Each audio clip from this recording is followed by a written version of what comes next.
Assalamualaikum warahmatullahi wabarakatuh. Bismillahirrahmanirrahim. Alhamdulillahi rabbil alamin. Hamdan yuwafi ni'amahu wa yukafi'u mazidah. Ya Rabbana lakal hamdu kama yanbaghi li jalali wajhika wa li 'azimi sultanik. Subhanakallahumma la nuhsi thana'an 'alaika anta kama athnaita 'ala nafsik. Allahumma salli wa sallim wa barik ala sayyidina Muhammadin wa ala alihi wa sahbihi wa man tabi'ahu ila yaumiddin. Rabbi shrah li sadri wa yassir li amri wahlul 'uqdatam min lisani yafqahu qawli, amma ba'du. Para pendengar dan pecinta radio My MBS FM yang dimuliakan oleh Allah Subhanahu wa taala, alhamdulillah pada pagi yang cerah ini kita bisa bersua kembali dalam halaqah rutin kita, dalam kajian kita, kajian fikih yang mana alhamdulillah pada minggu yang lalu telah kita mulai pembahasan mengenai rukun-rukun salat.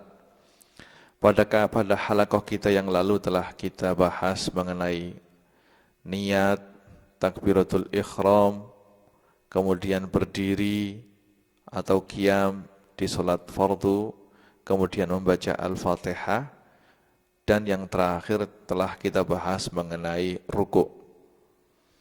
Itu semuanya adalah termasuk rukun-rukunnya salat yang mana telah kita jelaskan bahwasanya rukun salat itu ada 13, dan pada kajian yang lalu telah kita selesaikan 5 dari rukun tersebut. InsyaAllah 30 menit ke depan kita akan membahas rukun yang lain dengan tuntas.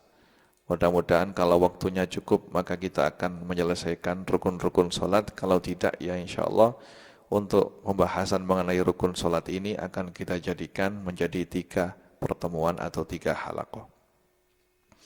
Bismillahirrahmanirrahim. Rukun yang ke-6 adalah al-i'tidal ba'dar ruku'.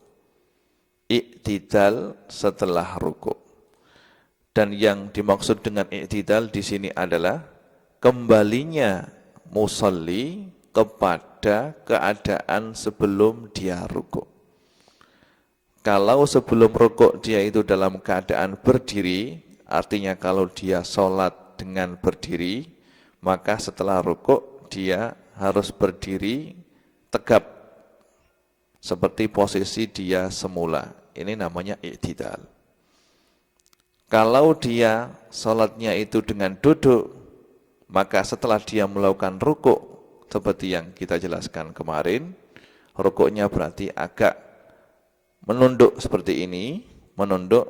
Kalau dia posisinya salat dengan duduk, menunduk yang mana diperkirakan jidat ini kalau ditarik tali atau benang ke bawah itu akan jatuh di depannya lutut. Itu posisi rukuk bagi orang yang tidak bisa rukuk dan sholat dalam keadaan duduk, maka setelah melakukan rukuk maka dia harus kembali kepada posisi duduk yang tegap. Ini adalah i'tidal, dan i'tidal ini merupakan rukunnya sholat. Wajib untuk dilakukan bagi orang yang sholat. Kalau sholat tidak ada i'tidalnya, maka sholatnya tidak sah. Wajibnya i'tidal ini bisa, dalilnya adalah bisa kita ambil dari ijma', dari hadis atau dari Al-Quran. Allah Subhanahu wa ta'ala, dari sunnah, maaf ya, jadi dalilnya itu dari ijma' dan dari sunnah.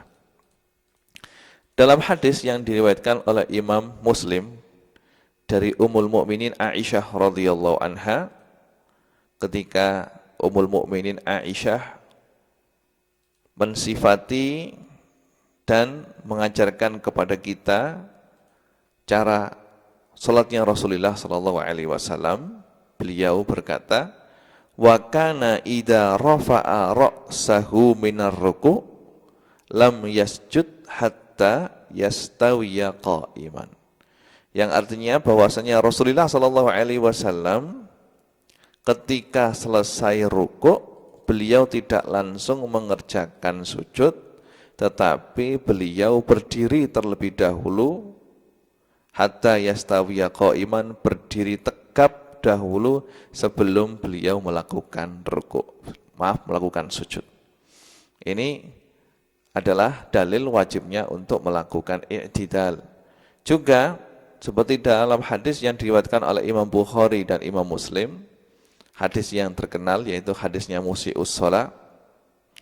Rasulullah SAW ketika mengajarkan cara sholat kepada orang yang tidak bisa sholat tersebut, beliau mengatakan, summarfa hatta ta'tadila qa'iman. Kemudian setelah kamu rukuk, irfa, berdirilah kamu sampai kamu berdiri dengan tegap. Hadis muttafaqun alaih. Dalam rukuk ini, orang yang sholat harus memperhatikan beberapa hal.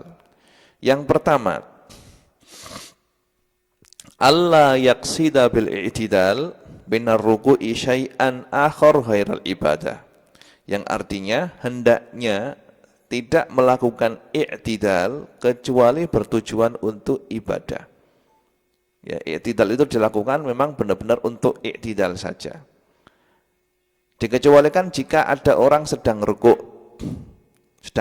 kemudian di bawahnya itu mendadak ada ular yang lewat, kemudian dia kaget, kemudian dia langsung berdiri, kemudian berdiri tersebut dia jadikan i'tidal, maka tidak boleh. Maka harus rukuk kembali, kemudian berdiri niat untuk i'tidal. Jadi i'tidal, melakukan i'tidal itu dengan niatan hanya semata-mata untuk i'tidal, bukan untuk yang lainnya. Kemudian syarat berikutnya adalah harus tumakninah dalam ketika melakukan i'tidal. Tidak boleh ketika selesai rukuk berdiri tidak pakai tumakninah langsung sujud. Tidak ada jeda antara rukuk dan sujud, kecuali berdiri tidak sampai tegak langsung melakukan sujud. Seperti yang sering kita lihat di media sosial, ya, orang yang sholat tarawih dengan cepat itu tidak ada tumakninahnya ketika i'tidal, maka sholatnya tidak sah. Ya. Kemudian syarat berikutnya adalah ketika dia melakukan i'tidal, tidak boleh i'tidal tersebut diperpanjang. Artinya ketika melakukan i'tidal itu tidak boleh lama-lama. Karena menurut para ahli fikih dalam madhab Syafi'i, i'tidal ini adalah ruknun qasir. I'tidal ini adalah rukun pendek. Yang mana karena i'tidal ini rukun pendek, maka tidak boleh ketika kita melakukan i'tidal untuk memperlambat atau melama-lamakannya lebih dari waktu yang cukup untuk membaca suratul Fatihah. Misalnya kita membaca Fatihah itu cukup 2 menit atau 3 menit. Seandainya kita i'tidal 5 menit, ya tidak boleh. Itu artinya memperlambat i'tidal, dan itu termasuk salah satu yang membatalkan sholat. Ya. Kecuali kalau dia ingin membaca doa qunut, maka diperbolehkan setelah membaca zikirnya i'tidal, ya, Sami Allahu liman hamidah, Rabbana walakal hamdu, terus ya selesai itu kemudian baca qunut, ya tidak apa-apa. Karena itu sunnah untuk waktu subuh. Tapi kalau membacanya doa itu ditambah-tambah sehingga i'tidal ini menjadi lama, maka itu membatalkan sholat dalam fikih Syafi'i. Ini adalah i'tidal. Kemudian rukun yang ketujuh adalah setelah i'tidal sujud. Sujud.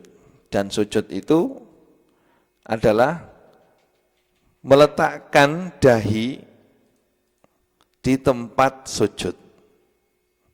Untuk benar-benar menunjukkan bahwasannya kita sebagai seorang hamba benar-benar merendahkan diri dan menurut atau ta'zim kepada Allah Subhanahu wa taala. Dan rukuk ini adalah wajib dilakukan dalam sholat dan merupakan salah satu rukunnya sholat. Dalil wajibnya bisa kita temukan di Al-Quran, hadis, dan ijma' ulama. Kalau dalam Al-Quran, Allah Subhanahu telah berfirman dalam surat Al-Hajj ayat 77, irka'u wasjudu. Allah memerintahkan kita untuk rukuk dan sujud. Kemudian dalam hadis musi'us shalah, hadis yang terkenal, ya, yang dijadikan oleh para ulama sebagai dalil untuk menetapkan hal-hal yang wajib dilakukan dalam sholat. Rasulullah Shallallahu Alaihi Wasallam telah bersabda, "Summasjud hatta tatma'inna sajidan, summarfa hatta tatma'inna jalisan, summasjud hatta tatma'inna sajidan." Muttafaqun alaih. Beliau mengajari sahabatnya yang belum bisa sholat ini dengan mengatakan, setelah i'tidal sumasjud, kemudian sujudlah. Hatta tatma'inna, sehingga kamu tumakninah dalam keadaan sujud. Sumarfa, kemudian duduklah sampai kamu dalam posisi tegak duduk. Sumasjud, kemudian sujudlah kamu kembali sampai kamu tumakninah dalam keadaan sujud. Dan para ulama telah sepakat bahwasannya sujud merupakan salah satu rukunnya sholat. Dan perlu diketahui, sujud ini tidak sah kecuali memenuhi beberapa syarat. Yang pertama, syaratnya sujud adalah hendaknya dahi, ya, dahi yang kita tempelkan di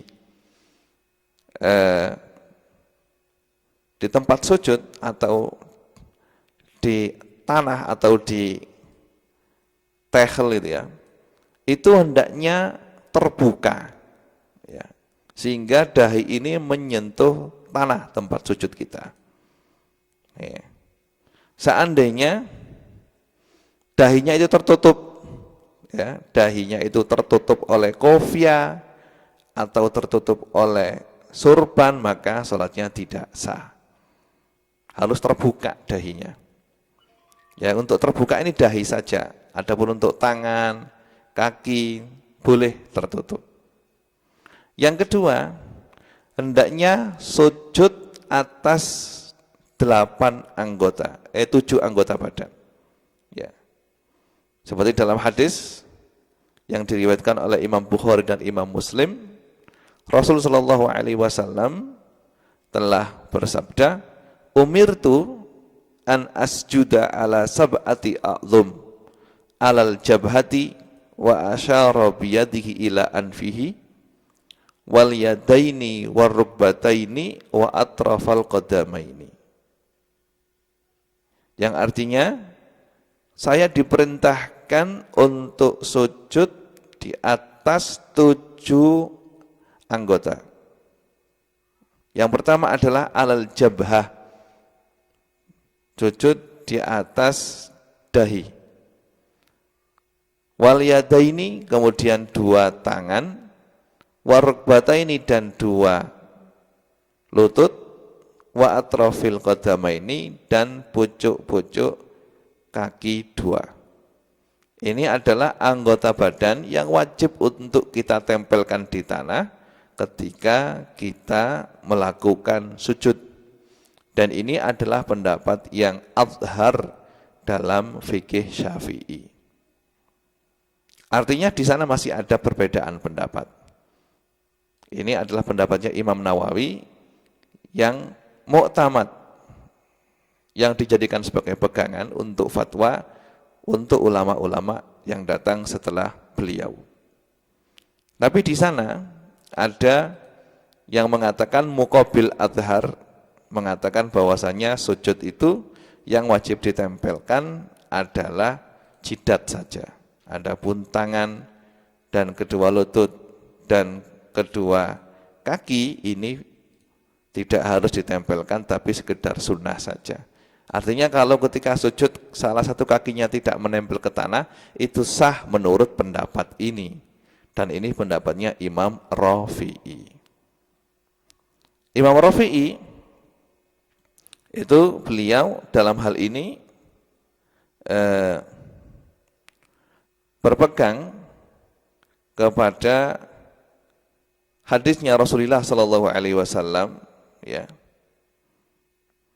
yang diriwayatkan oleh Imam Ahmad, idza sajadta famakkin jabhataka, kalau kamu sujud maka tetapkan dahimu, jidatmu di tempat sujud kamu. Nah, beliau berpegang kepada hadis ini.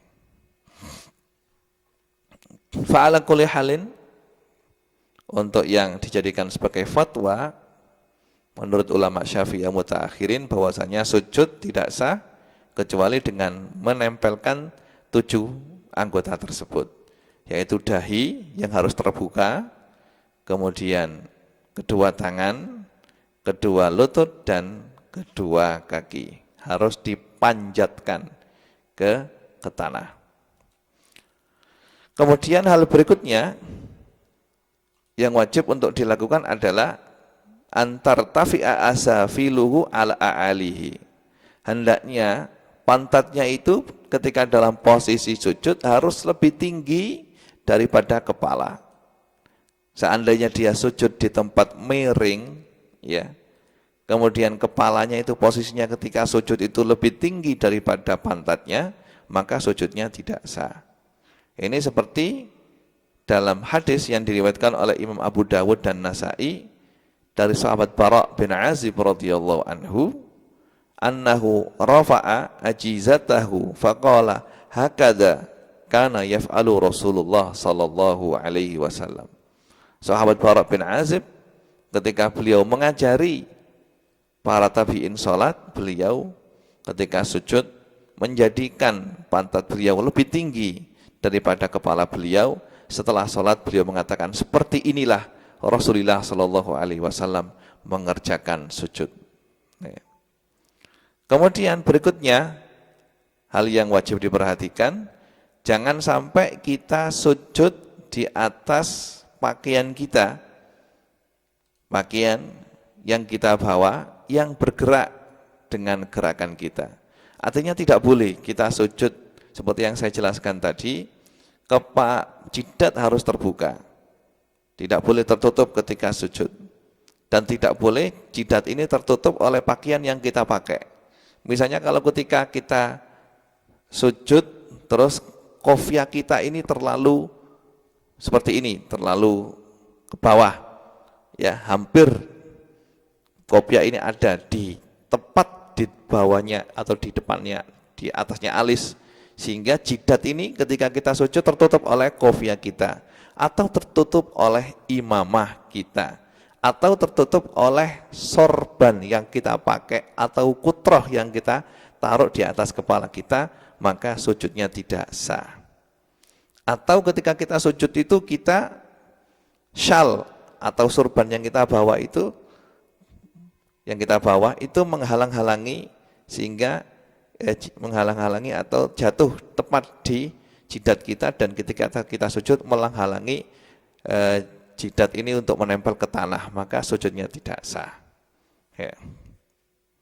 Ini berdasarkan hadis yang diriwayatkan oleh Imam Muslim dan Ibnu Hibban, syakauna ila Rasulillah sallallahu alaihi wasallam harar ramda falam yushikna zadal Baihaqi fi jibahina. Ya. Para sahabat seperti yang kita ketahui di Mekah itu kan panas sekali, dan ketika di Madinah kan panas sekali, dan ketika itu masjidnya Rasulullah sallallahu alaihi wasallam, sebagian dari masjid itu tidak ada atapnya, sehingga mereka para sahabat bayangkan kalau sholat zuhur itu sujud di atas tanah yang sangat panas, dan ketika itu tidak ada atap, sehingga sebagian dari mereka itu syakauna ila Rasulillah, ngadu kepada Nabi, haroromdo, mereka ngadu kepada Nabi atas panasnya tehel atau tanah yang mereka buat sujud. Ya. Falam yushikna, dan Nabi tidak menerima aduan mereka, tetap mereka disuruh untuk sujud. Dan ini Imam Baihaqi, riwayatnya Imam Baihaqi fi jibahina, jadi mereka merasa kepanasan, ya, kepanasan karena mereka untuk sujud langsung, dari dahinya itu kepanasan, kena tanah langsung. Bayangkan ya, dulu para sahabat sholat di tempat terbuka seperti itu, yang mana masjidnya itu belum ada atapnya. Nah, meskipun demikian yang sholat sangat banyak sekali. Kalau sekarang masjid kita ini Masya Allah seperti istana, cuma sayang yang sholat sangat sedikit.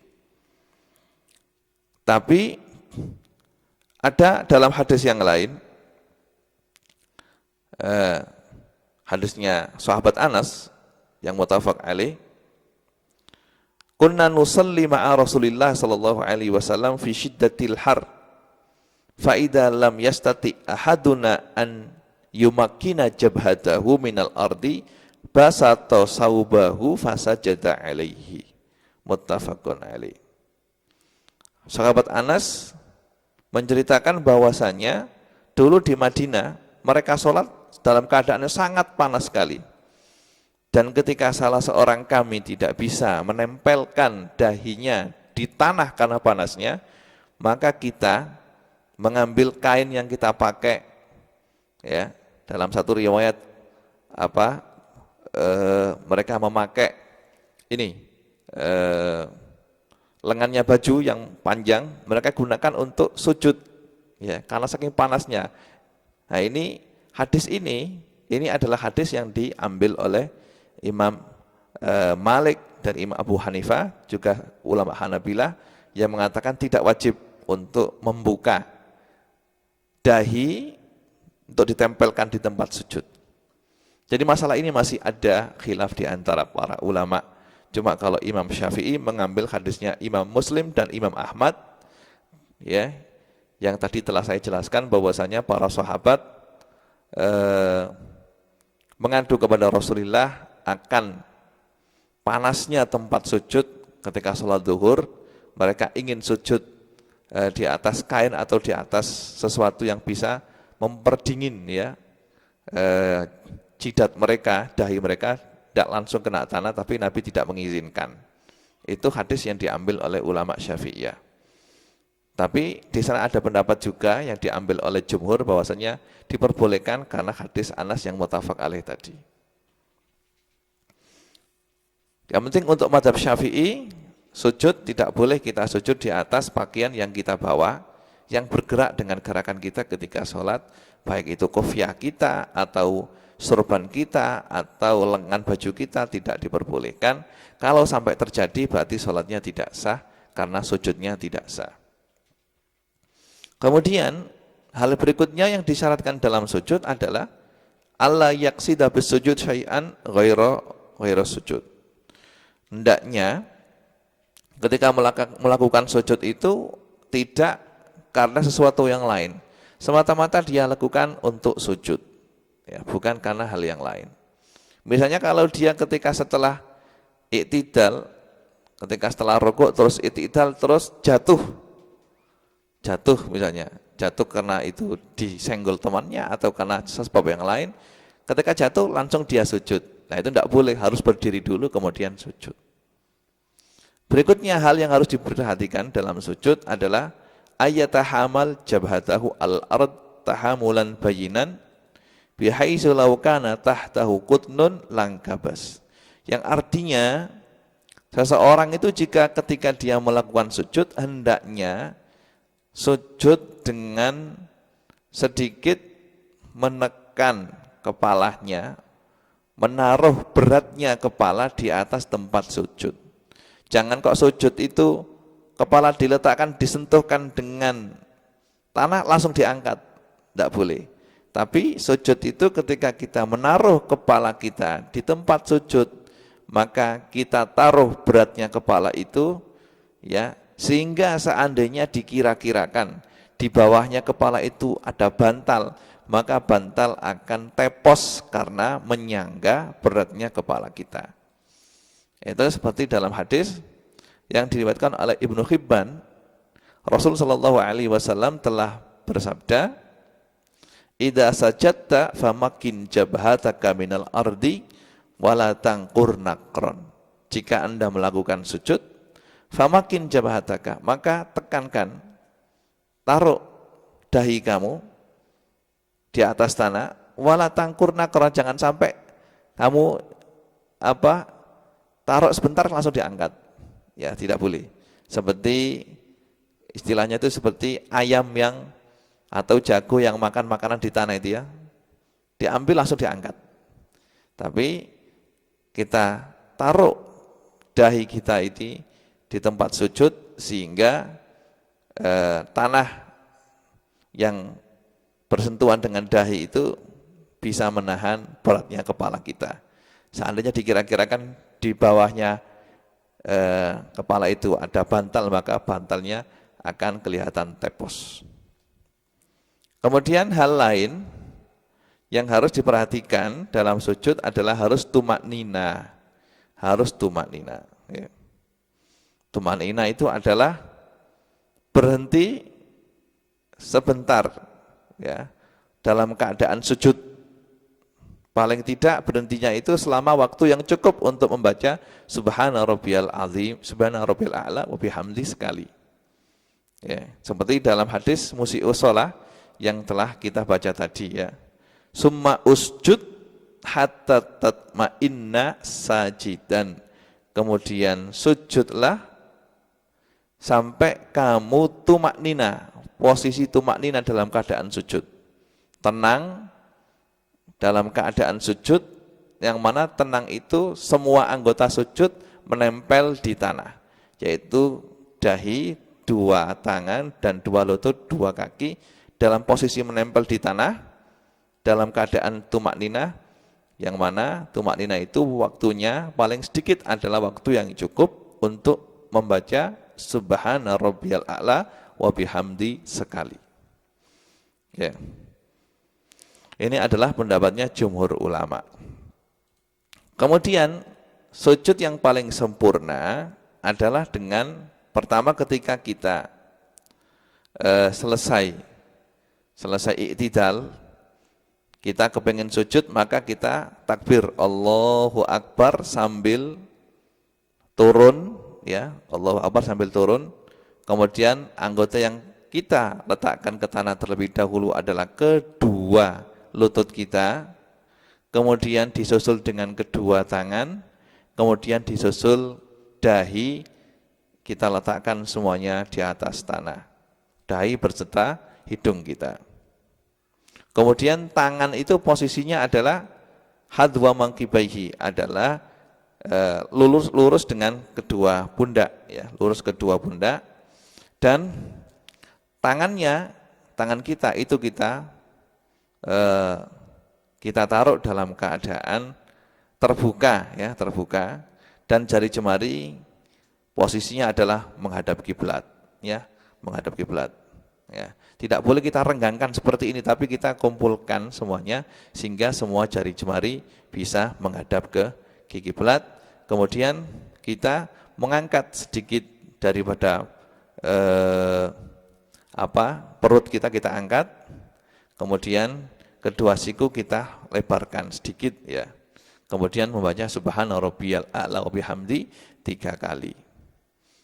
Kalau dia menjadi imam ya. Karena imam itu dituntut untuk tidak lama-lama untuk mengerjakan sholat ya. Tapi kalau dia dalam posisi sholat sendirian, maka dia boleh memperbanyak bacaan sujud. Karena seperti dalam hadis, posisi seseorang yang mana dia akan lebih dekat kepada Allah Subhanahu wa taala, yaitu ketika dia dalam keadaan sujud, maka perbanyaklah doa ketika Anda sujud. Doa apa saja untuk kebaikan diri Anda dunia dan akhirat ya. Itu kalau sholat sendirian. Tapi kalau sholat jadi imam, maka hendaknya mempercepat atau meringankan sholatnya, yaitu dengan membaca Subhana rabbiyal a'la wa bihamdi 3 kali, kemudian langsung duduk di antara dua sujud.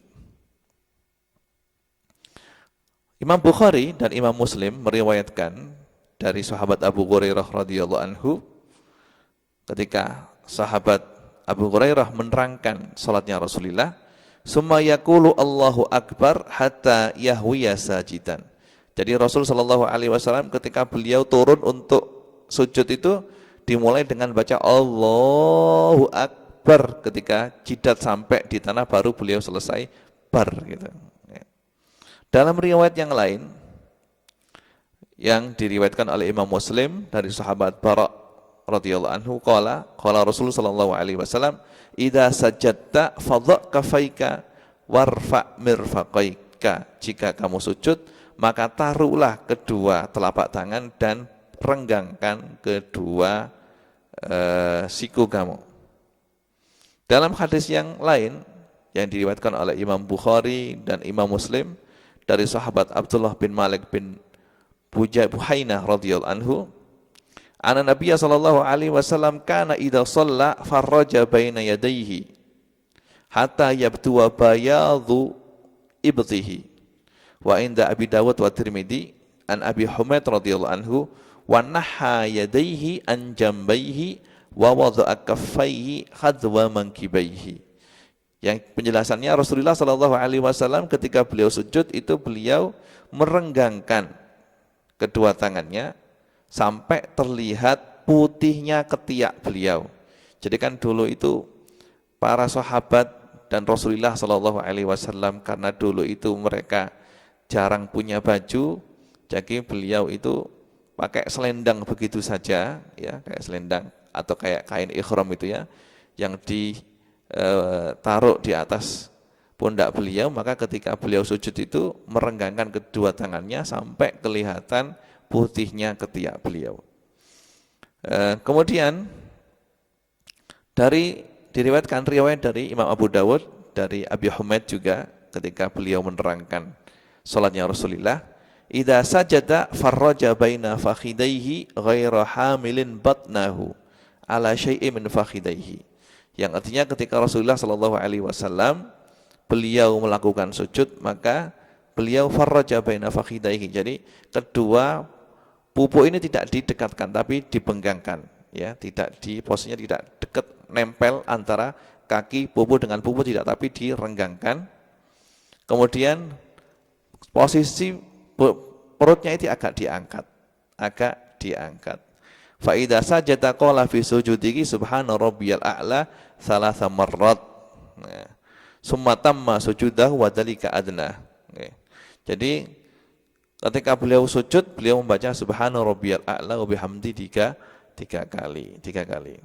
Ini adalah untuk orang laki-laki. Jadi kalau posisi sujud orang laki-laki adalah dengan antara lutut yang kanan dan yang kiri ini harus direnggangkan, jangan dikumpulkan tapi direnggangkan. Kemudian mengangkat perutnya, kemudian kedua telapak tangan ini, ya, hadwa mankibaihi itu lurus dengan kedua pundak, kemudian kedua siku direnggangkan. Ini adalah posisi sujud untuk orang laki-laki. Tapi kalau untuk orang perempuan, ya, disunahkan untuk mengumpulkan kedua pupu atau kedua lutut ini, kemudian merapatkan perut, dan untuk siku harus dirapatkan ke arah sisi kanan badan dan kiri badan, ya. Seperti dalam hadis yang diriwayatkan oleh Imam Baihaqi, annahu sallallahu alaihi wasallam marra ala mar'ataini tusalliyan faqala idza sajadtuma fadhumma ba'dal lahmi ila ardi fa innal mar'ata laysat fi dzalika karrajul. Yang artinya Rasulullah sallallahu alaihi wasallam suatu ketika beliau bertemu dengan dua orang perempuan yang salat, dan ketika beliau melihat mereka salat, maka beliau memberi penjelasan bahwasanya kalau kamu berdua sujud, maka rapatkan daging kamu atau anggota kamu ke tanah, karena perempuan dalam hal ini tidak seperti orang laki-laki. Ini adalah mengenai cara sujud yang baik, dan alhamdulillah waktu telah habis dan telah kita selesaikan dalam halaqah kita ini penjelasan mengenai i'tidal dan sujud. Ternyata waktu 30 menit, 30 atau sekitar 40 menit hanya bisa untuk menerangkan sujud dan i'tidal. Mudah-mudahan apa yang telah kita kaji bisa kita amalkan dengan baik.